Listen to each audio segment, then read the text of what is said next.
But now let's take our first subject of the day. The June 12, 1993 presidential election to date is regarded as Nigeria's freest and fairest. Though it was annulled midway by the military government of General Ibrahim Babangida, the candidate of the Social Democratic Party, billionaire businessman, sports philanthropist Moshood Kashimawo Abiola, was leading and was indeed declared winner years later by the chairman of the Electoral Commission, Professor Humphrey Onwosu. The impasse that followed and the struggle to recover the mandate took along with it many lives, including that of the winner of the election and his wife, Kudirat Abiola.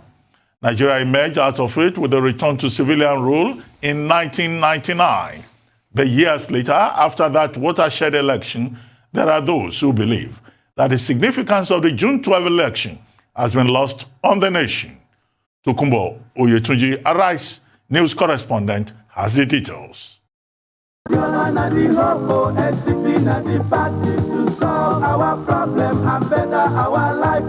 Long gone, but remains unforgettable. June 12, 1993, the day that many believe Nigerians decided to express their democratic freedom by making a choice devoid of primordial sentiments. Two political parties and their candidates were in contention for the highest office in the land. But the message of hope, the campaign mantra of billionaire businessman Moshood Kashimawo Abiola, flying the flag of the Social Democratic Party and his old warhorse running mates, Babagana Kingibe, resonated across the land even to the ancient city of Kano, where their opponent of the National Republican Convention hailed from. Banishing poverty from Nigeria was a major campaign point for the SDP team, but perhaps more significant for the generality of the voters was the prospect of having a government popularly elected by them 10 years after the last of such exercise following the collapse of the Second Republic in 1993 after a military coup. In 5 years' time, no Nigerian child will go to bed hungry by the grace of God. Abiola, a Muslim, had a running mate, another Muslim, and it never mattered to the voters. They were only bothered about competencies and not how the candidates prayed.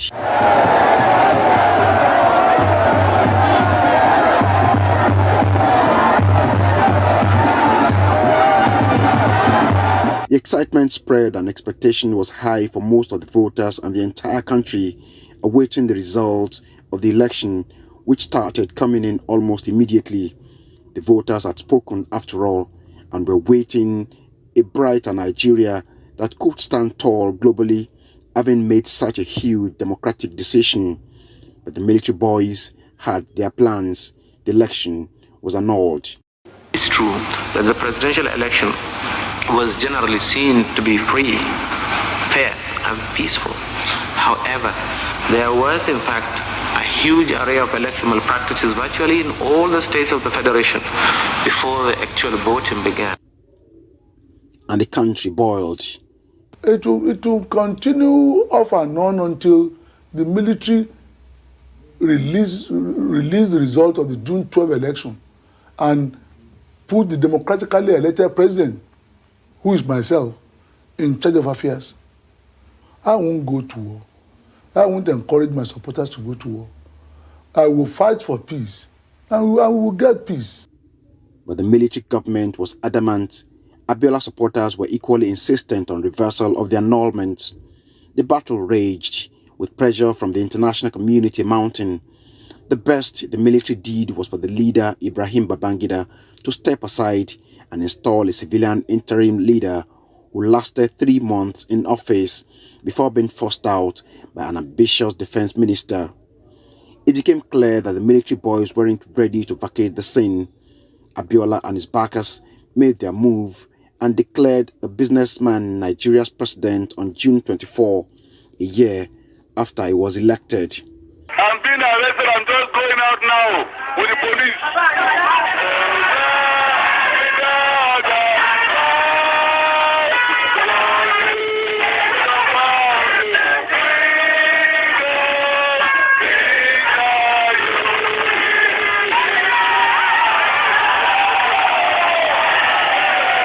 Hello? You see, there's a large crowd here, and I was being escorted out to detention by singing the national anthem.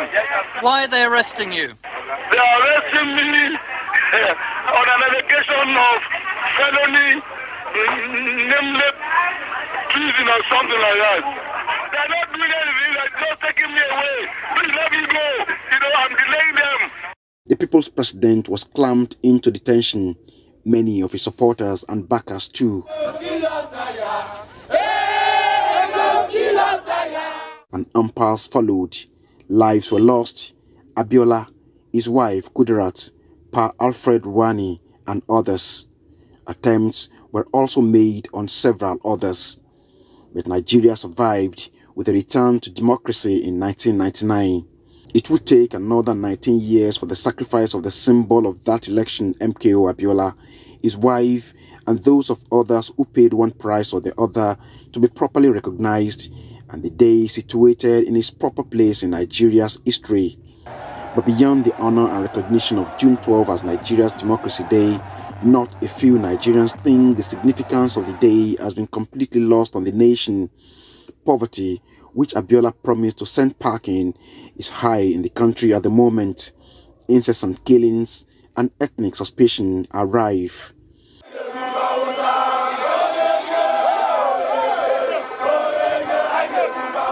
Separatist agitations are on the increase, and many, rather than celebrate on the day, are planning to hit the street in protest of many things going wrong for a nation that had high hopes on June 12, 1993. Tokumbo Oyetunji, Arise News, Lagos. Now joining us to speak on this is Professor Bell Ihua, one of Nigeria's leading public opinion posters and social researchers. He's currently the executive director of the opinion research think tank known as African Polling Institute, API, and professor of practice in opinion research at Coal City University, Enugu. Good to have you, Professor Bell Ihua. Thank you very much for joining us on This Day Live, the Sunday Talk Show. Thank you very much, Dr. Abati. My pleasure to be here. Thank you very much. Yesterday was June 12th, a special date in Nigerian history, Democracy Day. Now, June 12, 1993, Basharu MKO Abiola was elected by the Nigerian people to become president. But June 23rd, that election was annulled. So much has happened in Nigeria since then. In 1999, there was a return to a democratic rule and the exit of the military from the Nigerian governance space. But 28 years later, 22 years later, will you say that that sense of unity that was demonstrated on June 12, 1993, when a Muslim ticket, was supported across the country, will you say that Nigeria is more divided today than it was united in 1993 around key issues? And if so, why?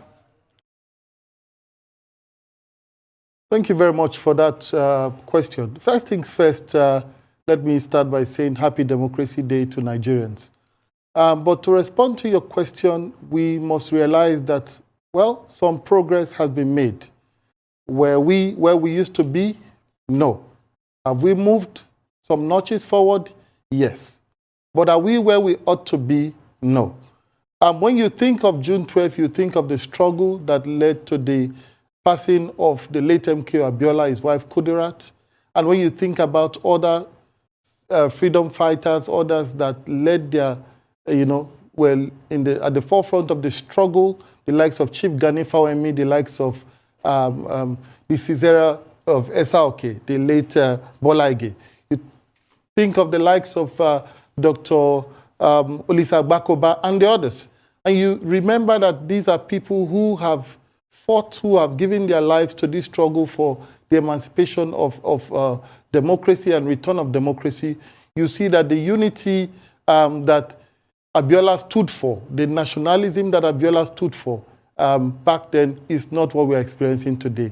We have data from our studies on national social cohesion to suggest that as of 2019, 45% of Nigerians say that they think the country is much more divided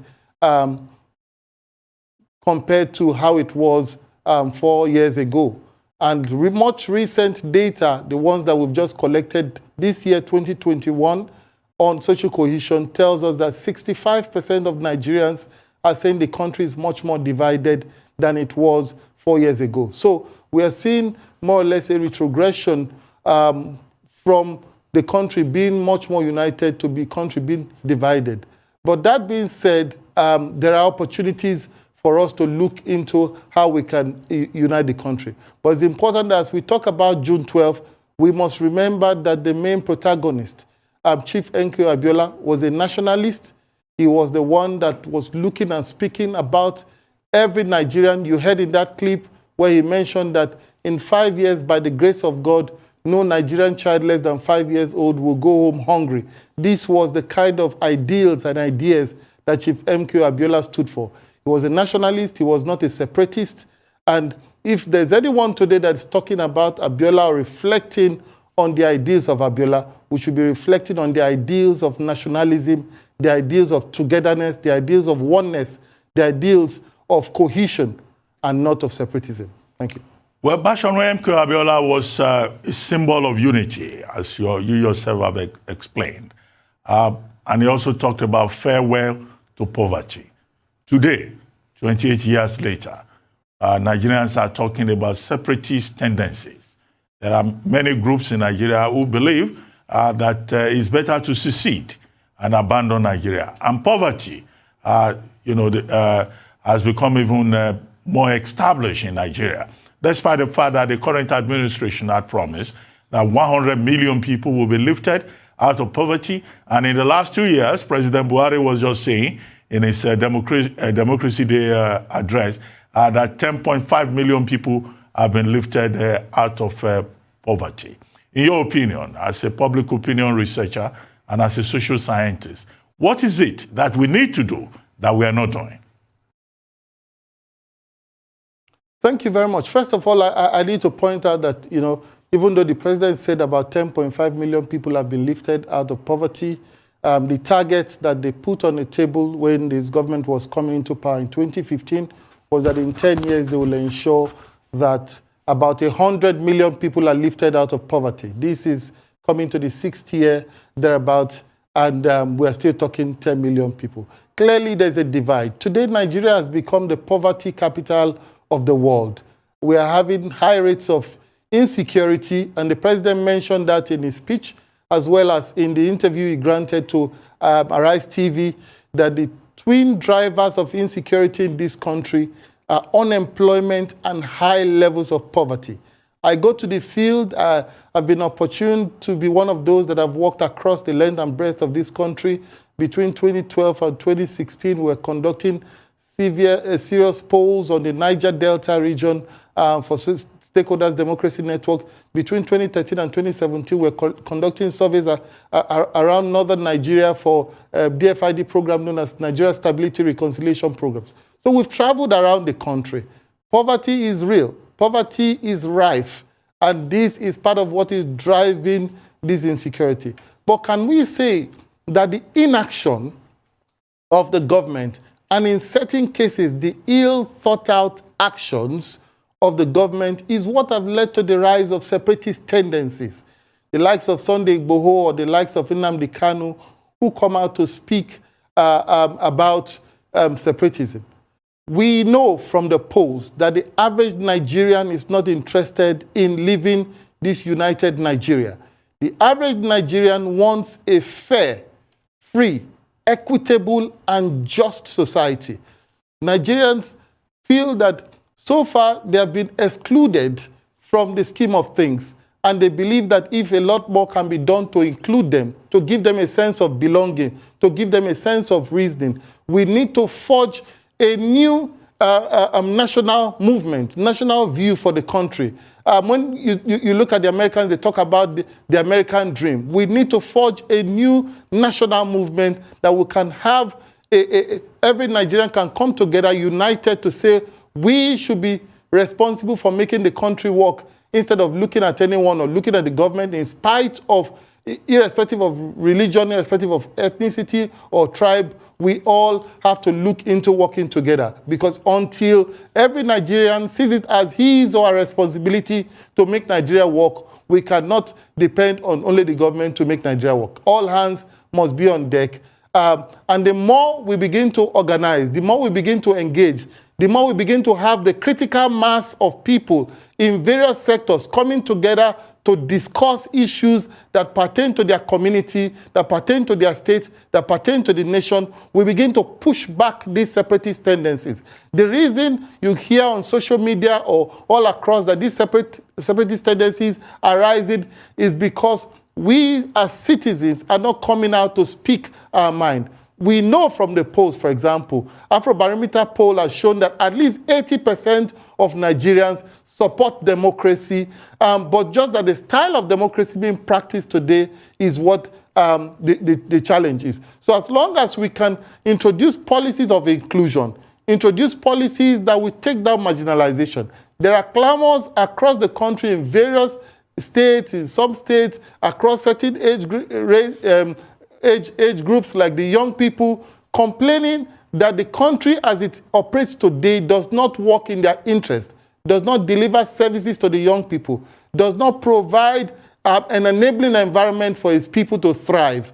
Something has to be done to correct that imbalance. Well, Professor Ihua, yesterday was Democracy Day, June 12th, but what we saw, particularly in the southern parts of the country, was that many angry young Nigerians took to the streets.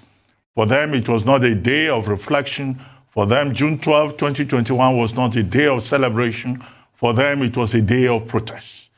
And, you know, in many parts of the country, they were met with resistance, with repression by state authorities. Now, why do you think that there is this trust deficit between young Nigerians and government? And what can government do to build trust and win the confidence, particularly of young Nigerians who trooped out in October 2020, protesting against police brutality under the banner of #EndSARS, and who yesterday again, more in the southern part of the country and in the Federal Capital Territory, went about calling for revolution? And why do you think there's this division in terms of public opinion response to the government between the South and the North?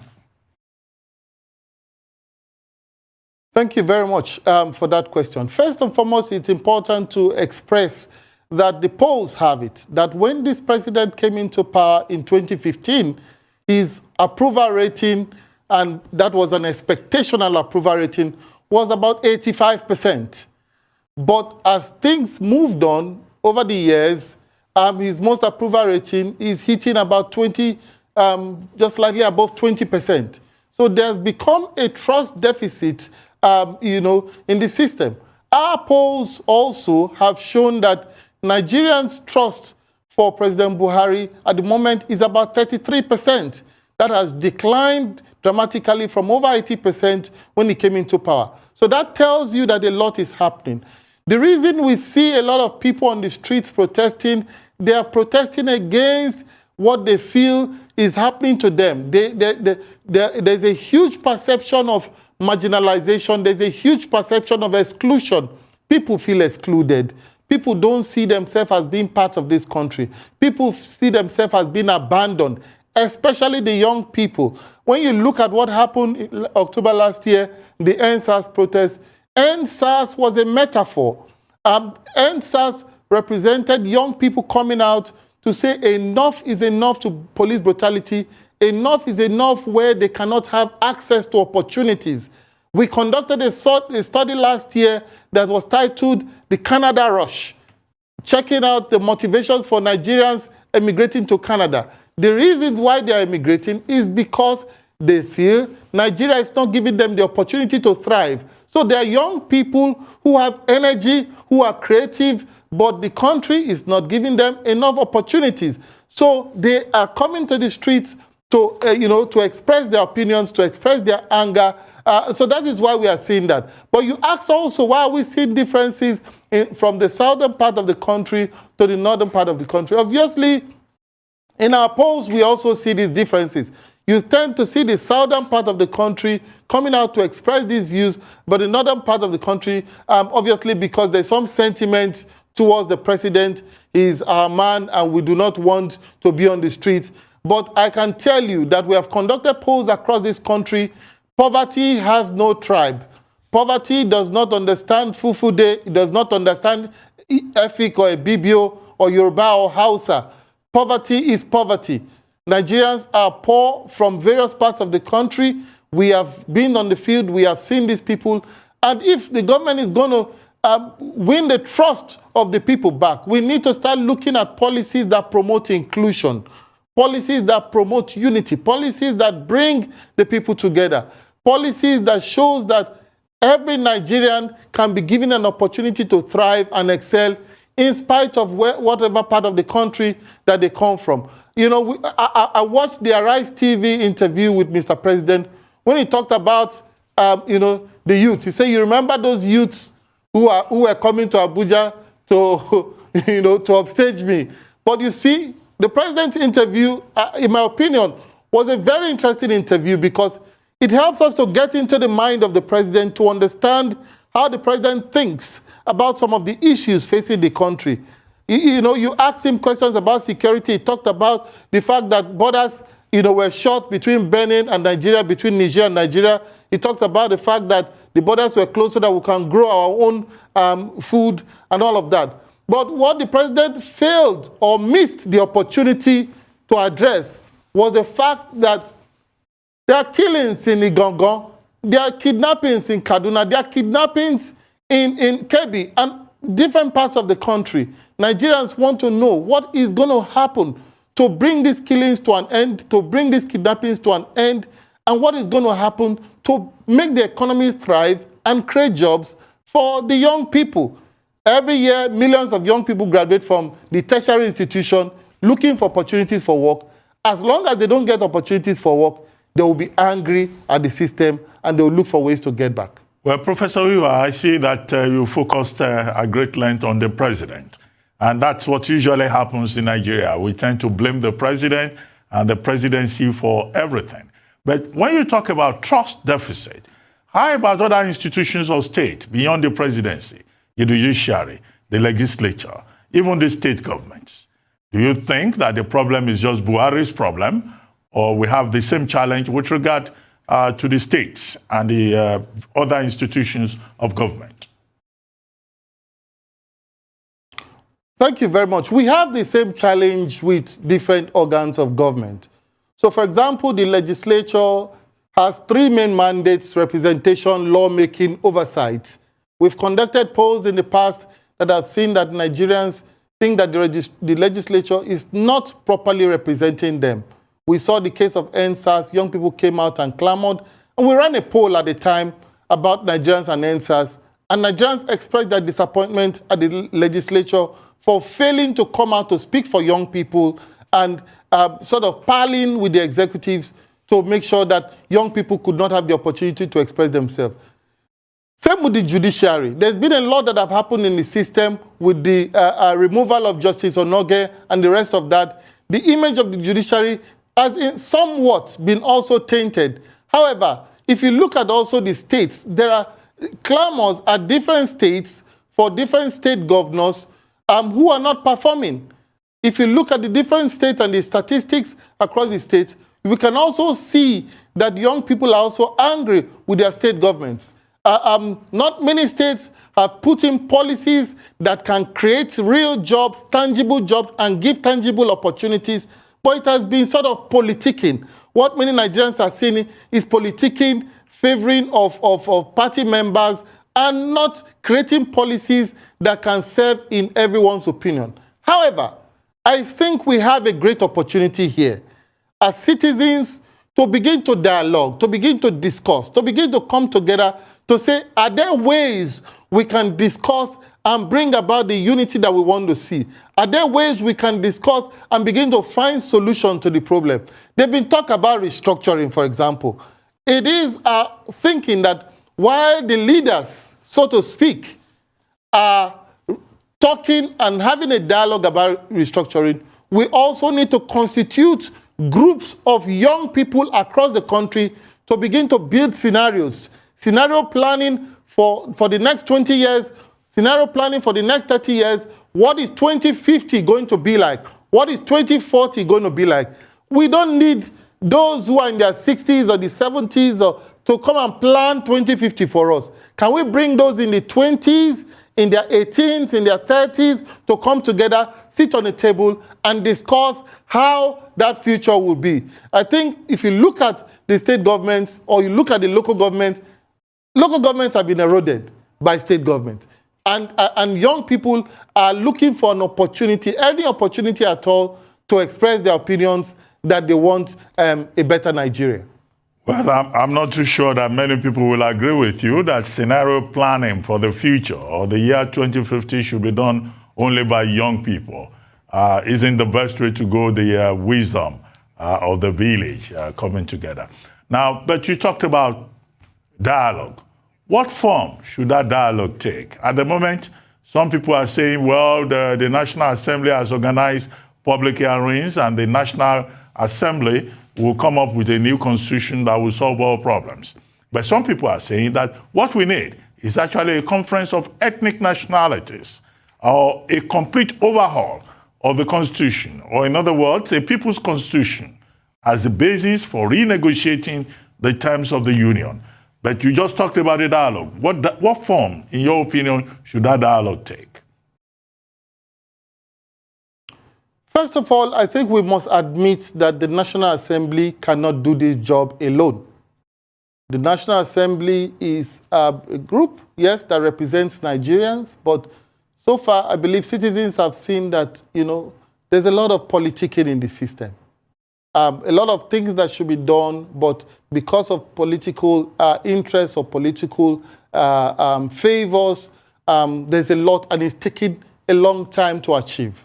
So the sort of dialogue that we need is a dialogue that brings together different groups of people, ethnic, social, cultural, religious, bring people together to discuss. But you see, the truth of the matter is, when we have leaders discussing, there is need for young people to also discuss. And, it comes back to the point I made earlier. I've conducted polls across the country, especially speaking to young people, and I see the anger and the sense of exclusion that they feel, that they're not including them in discussing the future of this country, the future of the country that they hope to be part of.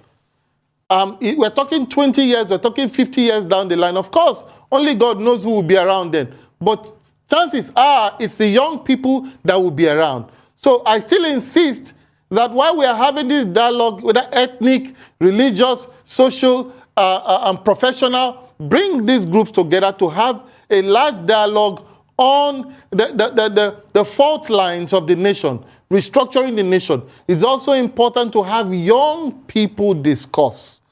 These young people are creative, they are talented, they're energetic, they can talk AI, they can talk artificial intelligence, talk machine learning, talk robotics, and say where they want to see Nigeria go in the next 30 years. Clearly, when I reflect on the AriseTv interview with Mr. President, I can see that there is a clear gap. The president spoke for his generation. He spoke for an era. But you can see clearly that there's a gap between the president's understanding of the issues and the current understanding of the issues. You can see that what the young people are thinking, what the young people feel, it's not particularly. And you see, in all honesty, I don't blame the president for it, but I blame his aides. Research should be conducted. Polls and surveys should be conducted by the presidency and those in government. And they should help use that information to aid Mr. President and to give him a clearer picture of what is happening in the country at the moment. Well, Professor Ihua, before I take you up on other issues, you keep talking about polls and surveys, and I know you've been in charge of NOI polls, you are now in charge of African Polling Institute. But there are many people who are very suspicious and uncomfortable about opinion polls. In 2015, for example, there were some pollsters who said President Goodluck Jonathan will win the election by a very wide margin, but that did not happen.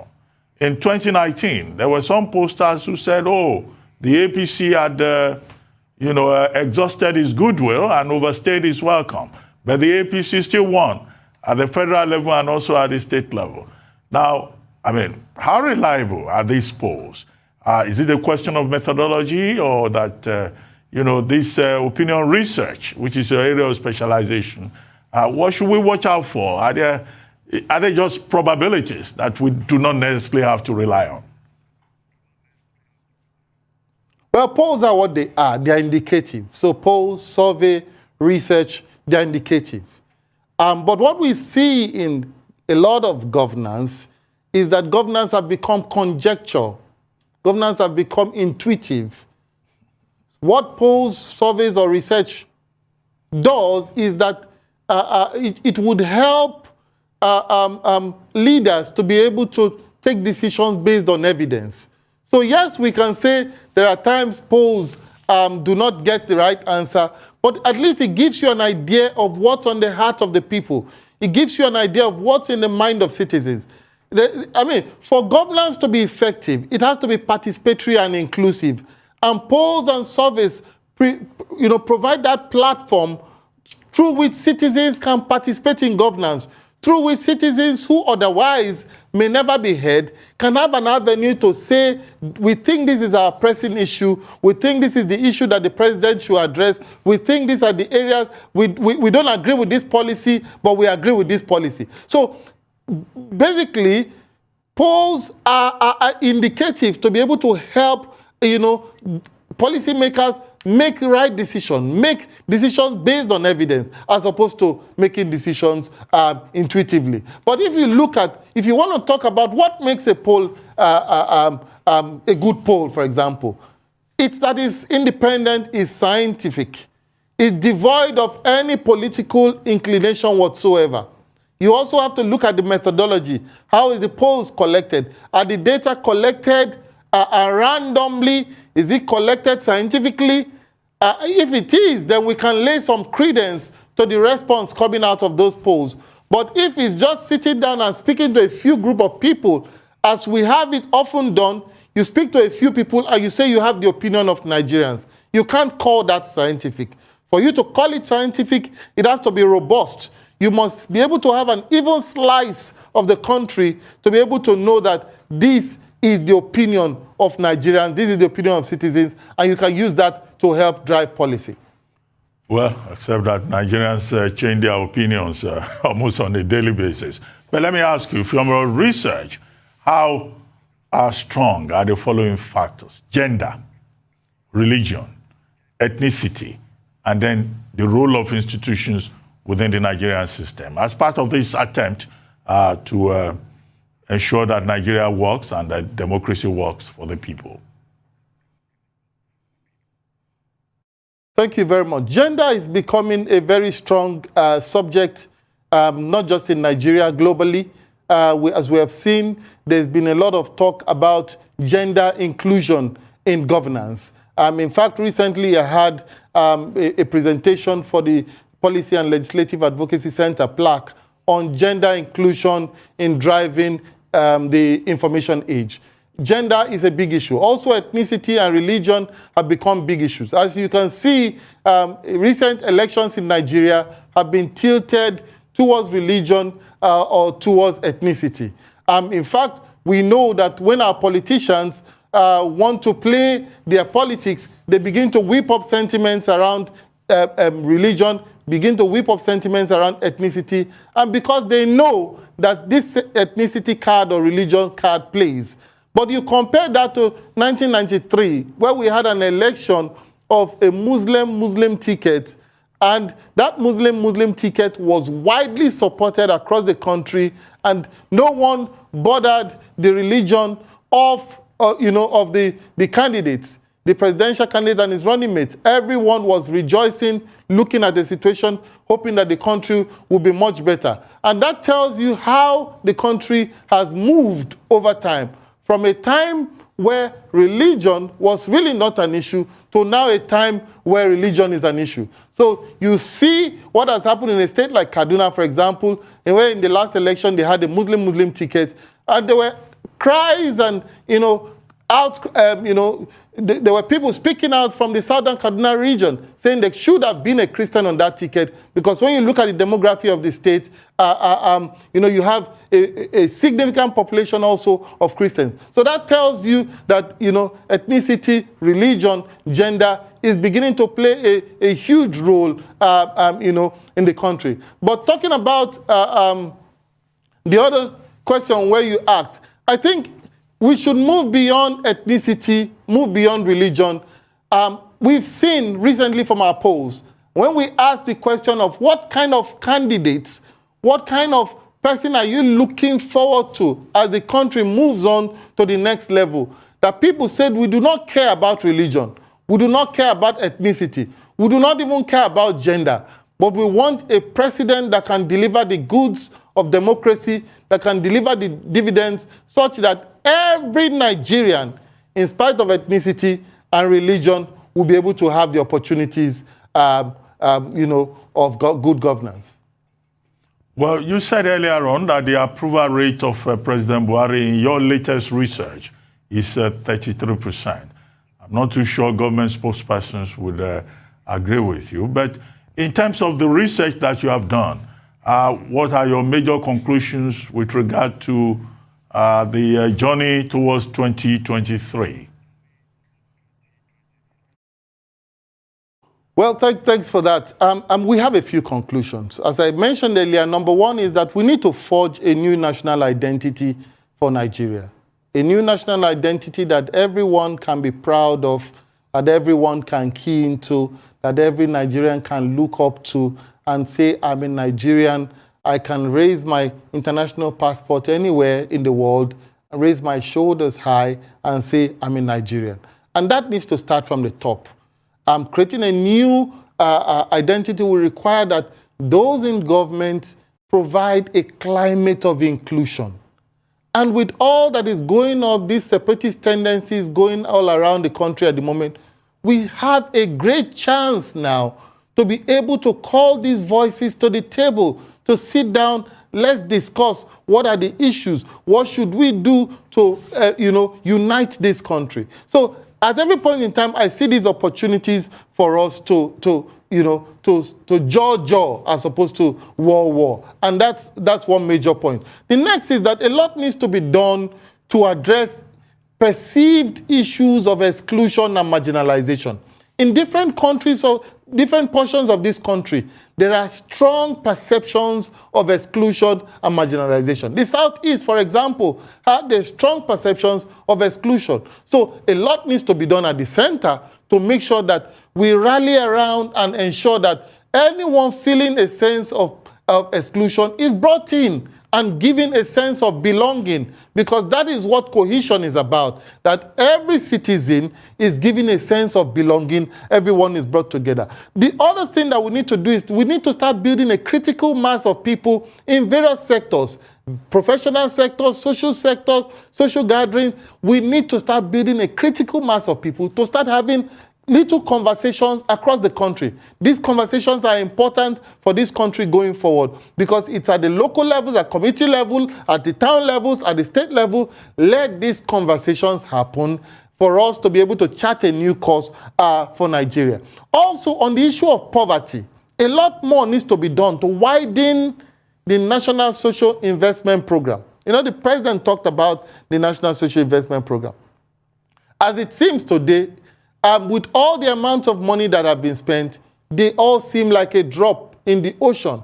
A lot more needs to be done to improve or to rejig the economic policies such that we can create more jobs for our teeming young people and reduce the level of poverty.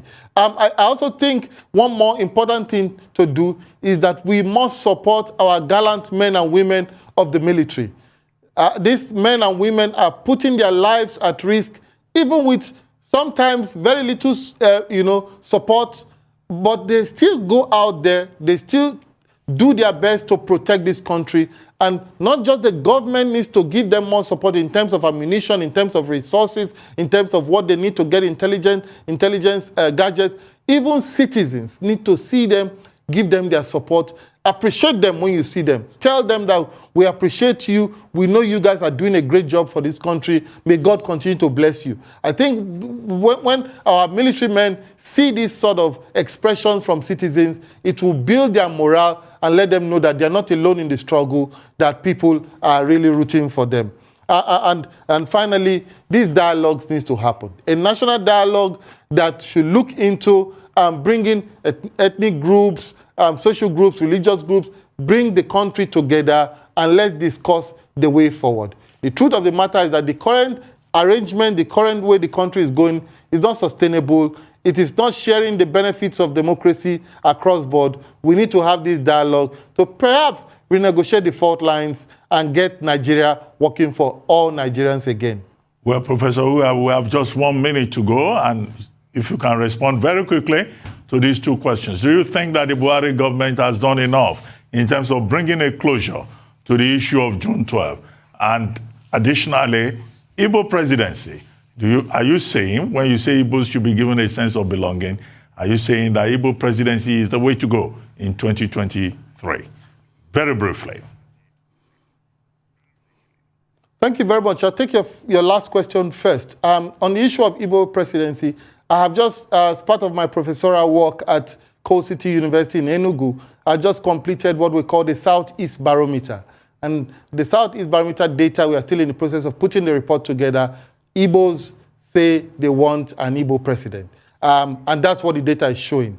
The reason we are seeing a lot of clamor there in that region, especially from the likes of IPOB, is that the Igbos are hoping that they'll be given a chance to at least take a shot at presidency. On the other question that you asked, I think, yes, that Nigerians are looking for an opportunity or a rallying point that will bring them together. The government, the administration may not have done enough, especially looking at the ideals that Chief M.K.O. Abiola stood for. If you look at those ideals of nationalism, the country is much more divided today than it was then. If you look at the ideals of eradicating poverty, we are today the poverty capital of the world. So a lot more needs to be done to build on the ideals of Chief M.K. Abiola to be able to then justify the essence of making June 12th our democracy. Well, thank you very much, Professor Ihua, for joining us on this Day Live, this Sunday talk show. Thank you very much indeed.